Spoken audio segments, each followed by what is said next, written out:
Okay, so obviously I've been busy here. I got the cylinder, the head off of the bike, so it's pretty interesting.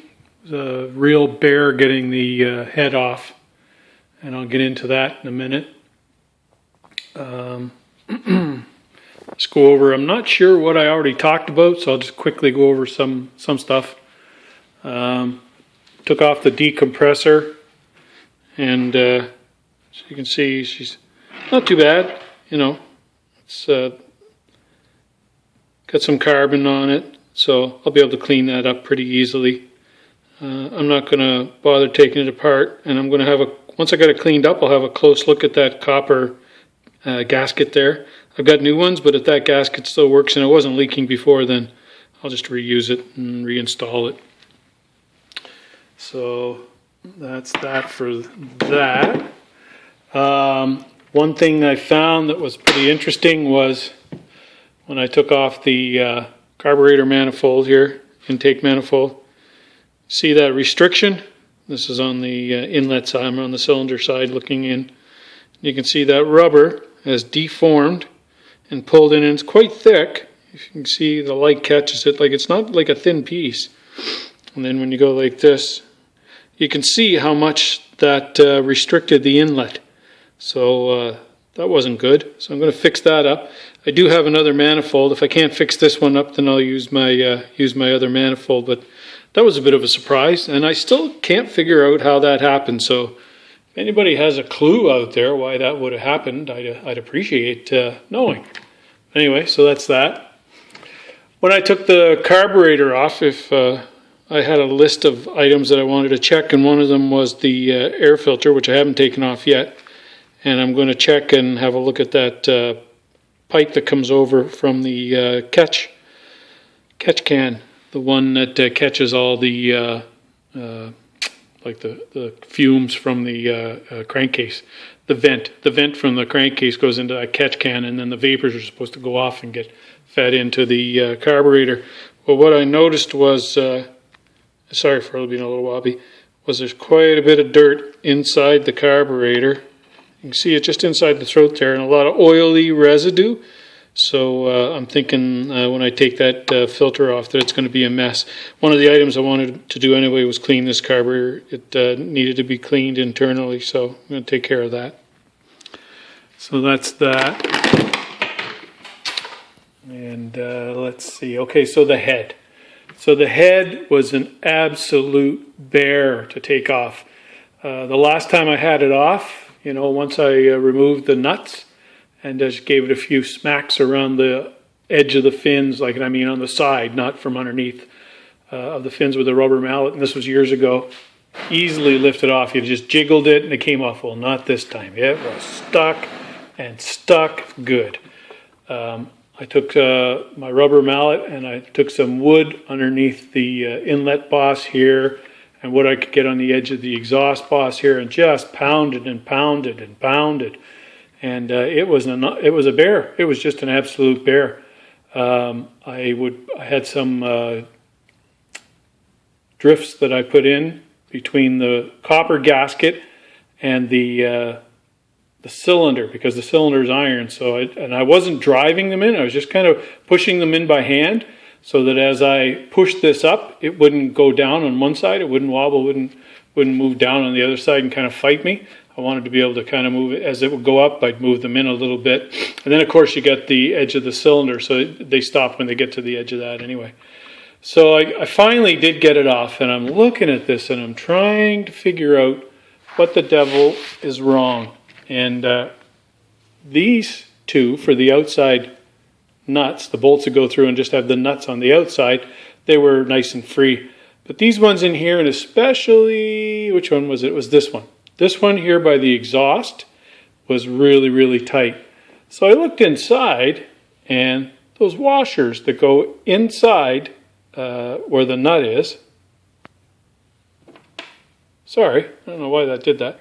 Those washers that go in where the nut is, let's see if I can get this to focus. You can see, and I'm looking down, there we go.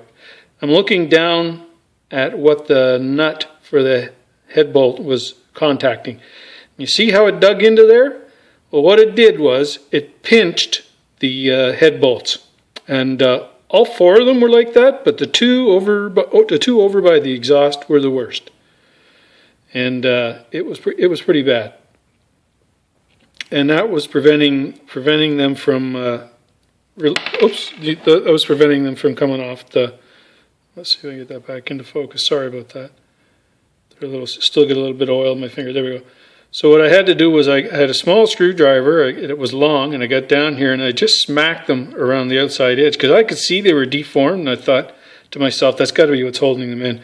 And once I smacked them enough to just loosen them up, then I was able to get the head off. So head's not too bad. I'll just spin it around so we get some more light on it.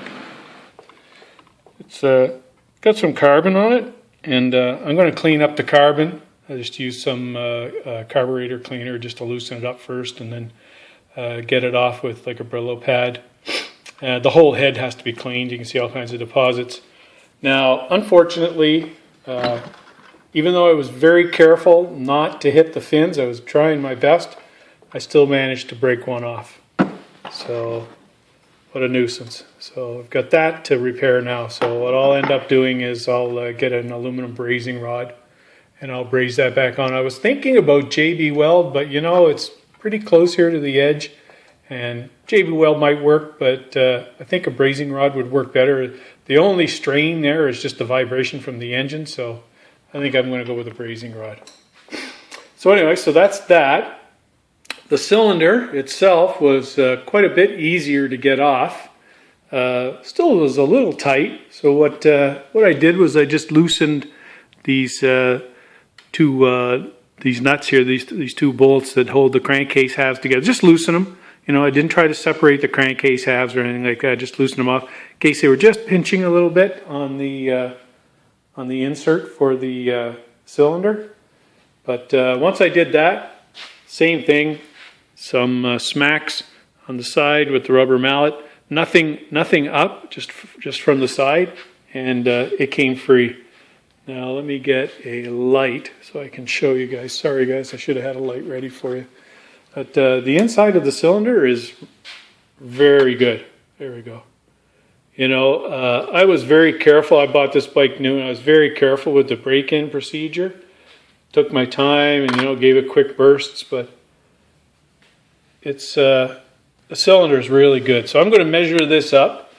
I figure the bike only has like 12,000 kilometers, so I doubt very much if I'm going to need an oversized piston. So, but I've got my little T gauges there, and I'm going to measure those up and make sure that we're in tolerance.